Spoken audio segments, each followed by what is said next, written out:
Here at PCN Life, we often will have local authors come on and talk about their books. And we're very lucky today to have Darin Colucci. Hello. Hello, here with us. He's a Duxbury resident. He's an author. He's an attorney, a writer, an entrepreneur, a football coach, an inventor, and a public speaker.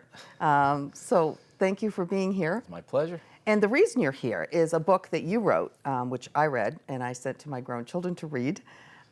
Everything I never learned in school about how to be successful. Yes, ma'am. Thank you for reading it, by the way. I would love to talk about this book, and because everything in this book kind of shook me.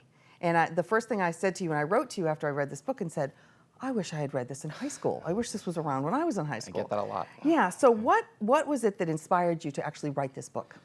I was always interested in success, always, even as a kid. And the vexing question of why is one person more successful than another? So I did what most kids who are interested in that would do. I read books, I saw people give seminars, and the way that message was delivered in many cases would lose me. Mm-hmm. So it would either be people yelling and screaming, or there'd be a lot of mysticism talk, and the message got lost with the delivery. Okay. So I thought to myself, once I cracked the code and figured it out myself, I want to write a book for people that's like a blueprint, that's just straightforward, no frills. This is how you do it, kind of like a game plan if you're a coach. So that was my why. That's why I wanted to write this book, and I wanted to help people get to that next level because I lived the life of I'm lost, I don't know what I want to do, I don't like what I'm doing, I have no money, I can't pay my bills. Yeah. You know, it's stressful, it's a hard way to live. And once you've figured out that there's a better way, the whole world opens up for you. And instead of hoarding that information, I wanted to give it to as many people as I could and as young as I could so they could enjoy life for a long time. Okay, so you said success. So how do you define success? Well, the first thing is don't ever let anyone else define success for you. Okay. I think as a society, we make a huge mistake in that we say what success is. It's $1 billion, it's a boat, it's a helicopter. Right. That's not success. And what you're going to find, even if you achieve it, if you don't have other things in place, you're not going to be happy. So success is fulfillment and contentment with what you're doing. It's having a vision for what you want your life to be and following that path, and here's a key, enjoying that process. Right. It's not the top of the mountain. And once you get there, you'll find it's not just the top of the mountain, it's the climb. Right. If you can enjoy that perseverance, that climb, you're going to enjoy every aspect of your life, and even more so when you attain the success, it will mean more to you. Right. We talked before we went on the air today about kind of looking at the world a different way. After I read this book, I thought, wow, every single conversation I have or every single opportunity I see, I can actually look at this a couple different ways. I could look at it a way that leads me in a really cool direction, or I can look in a way that just says, I just looked at it and I didn't do anything with it. That makes me happy. Yeah. So now an example in your book that I would love you to talk about just for a minute is you're an attorney and you had a case which was very sad. Yep. If you'll talk about that and what happened during that case that led you to do something else, all by the way you looked at it and thought about it. I handled a case for a family whose child had walked out of the front door of a daycare center undetected. Okay. And that ended in tragedy.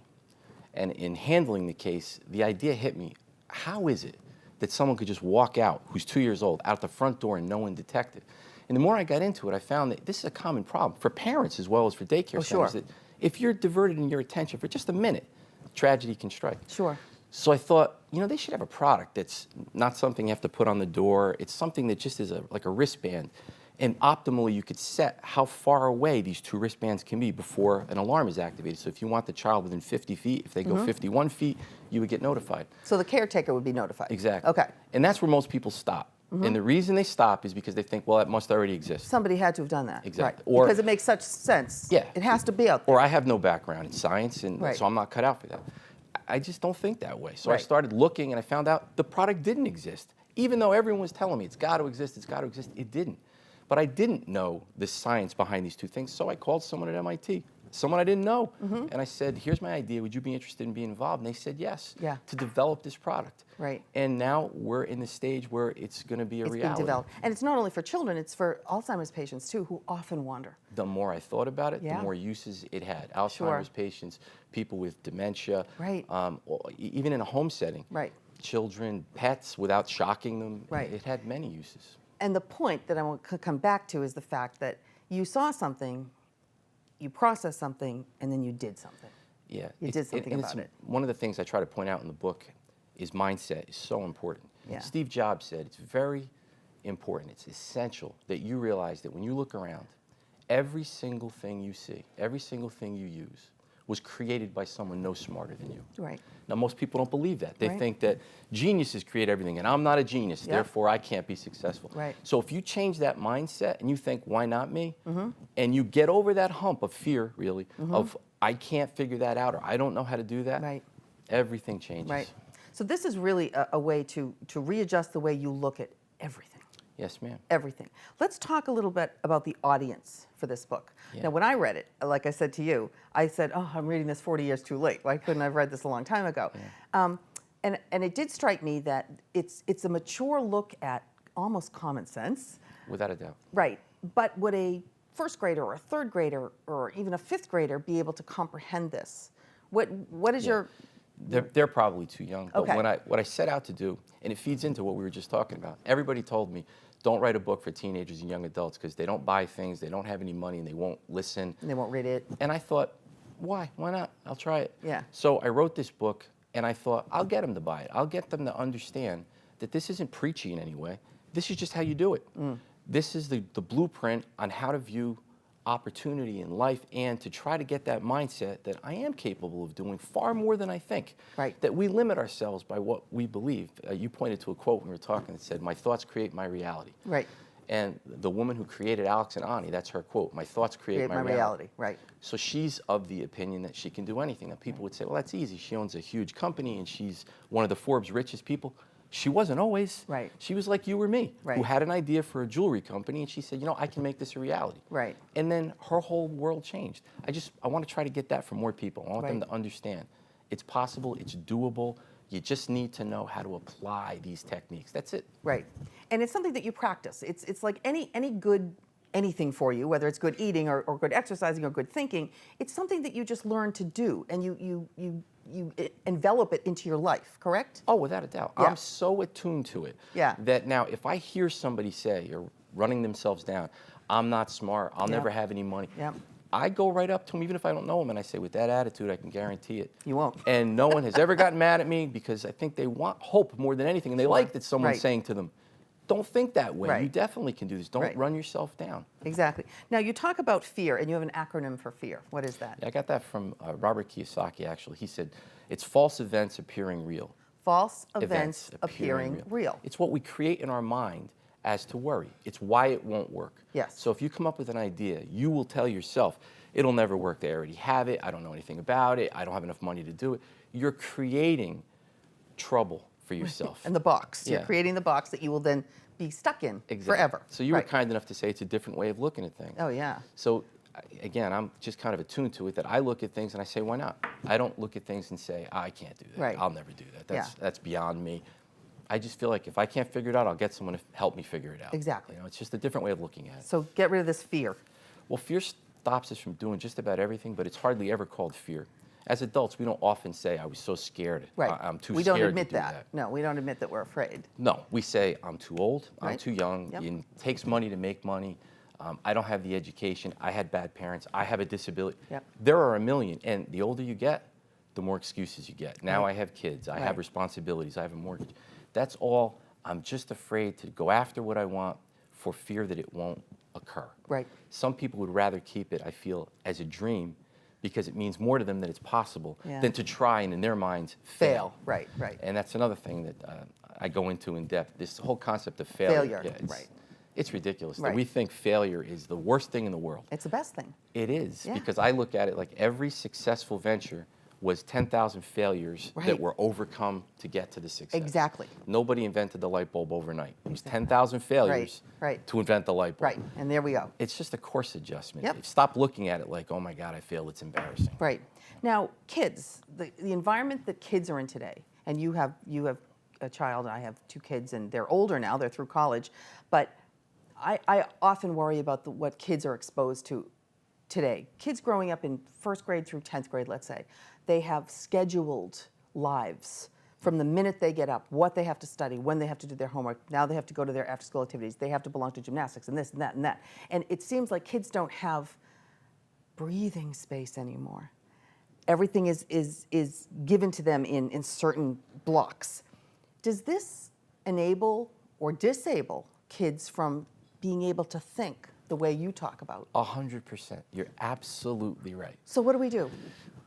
Who do we start with? There are quotes in that book that you have to understand aren't just quotes. If you read a quote and go, oh, that's pithy, Yeah. it doesn't really affect you. Right. One of the quotes in there is the greatest resource we have is resourcefulness. And as parents, we've taken resourcefulness away from our kids. We figure out everything for them. Yeah. We don't allow them to figure anything out. Right. Resourcefulness will get you where you want to go as long as you believe you can do it. Right. And the other point that I wanted to make was you say kids today, they are bombarded by bad advice. Sometimes well-intentioned bad advice, Right. but just horrible advice. Murphy's Law, whatever can go wrong Will go wrong. What a You're doomed. horrible mantra. You are doomed if you believe that is true. Right. Or if you go into things thinking whatever's can go wrong will go wrong. It's terrible. And the quote from Forrest Gump, life is like a box of chocolates. You never know what you're going to get. That could be the worst movie advice in history. Okay, why? Because a lot of people will say, Darin, why are you saying that? I'm happy to give you my point of view on that. Life should never be a box of chocolates you don't know what you're going to get. You should carve out what you want. You should see what you want and go after it, and it shouldn't be a surprise when you get it.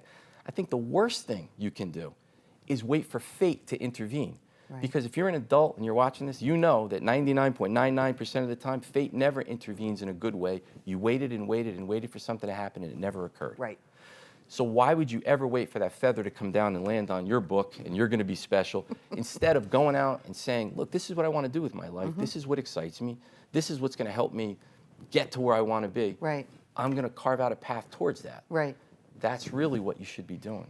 And millennials and kids these days also are given advice by their parents and by their school systems, and not that there's anything wrong with parents giving advice or thinking this way, but you have to go to the best schools. You have to get great grades. You have to do a whole bunch of volunteer stuff. I mean, it's almost like they don't ever get to figure out, what is it that I want to do? What is it that makes me happy? And that's what your whole book is saying, is that you got to find out what's making you happy, correct? Absolutely. Every one of us has had the homework assignment. What do you want to be when you grow up? When you grow up. Right. They should have a whole class in how to answer that question, because everybody just wants to complete the assignment. And they don't put any thought into it. Now, when you give it to a 5th grader, it doesn't mean as much. But if you ask someone who's in the 12th grade or in college, they're just going to complete the assignment. They all want to be marine biologists. Everybody wants to be a marine biologist when they're 7 years old. I don't even think marine biology exists. I'm not even sure that that's a real thing, but everybody wants that. Yeah. Because they don't put any thought into what they actually want to do Right. with their life. So I told a story in that book that Steven Spielberg told his mother, I want to be a filmmaker. Right. And his mother did an extraordinary thing, in my opinion. She would let him cut school once or twice a year to make movies, and she would be the only actor in the movie. Right. But she conveyed to him how important it was, I think, by doing that, that I'm taking it seriously. I think this is something you should be dedicating time, and it's so important, I'm going to let you take a day off from school. Now, I'm not advocating anybody cutting school, but that's just an example of allowing children to say, you know, I am moved by this. This is something I'm interested in. And maybe parents taking it more seriously than we tend to. Right. And in our last minute or so, what advice would you give parents? This is a hard thing for people to accept because you're well-intentioned. You want the safest path for your child. Sure. That's sometimes very bad advice, to always have them do the safest thing. But that's your job, is to keep them safe. Right. And it's hard to admit that I can only effectively teach what I know. So let's just make a fictitious person up. If you are a father and you're unhappy with your job and you're unhappy with where you are in life, it's hard to pass along good advice about success seeking if you never did that. Right. So maybe something like this is a good thing for a parent to give to a child for their graduation. It says, look, this is another way to look at life. Right, right. And if I had to do it over again, maybe I would have followed some of these things, and I think I would have been a little bit happier. Yeah. That's probably the best advice you can give your children. Right, absolutely. I hope to have you back. I'd love to talk come about back. Thank you the very different much. chapters in the book, which are really interesting. We're going to show your website on the screen. And the book is everything I never learned in school about how to be successful, and I loved it. Personally, I just thought it was very inspiring. I appreciate it. And a local author, and congratulations. Thanks. Very nice to meet you. I it was very appreciate nice it. to Thank meet you you very and much. have you here today. And we'll now go to health and wellness.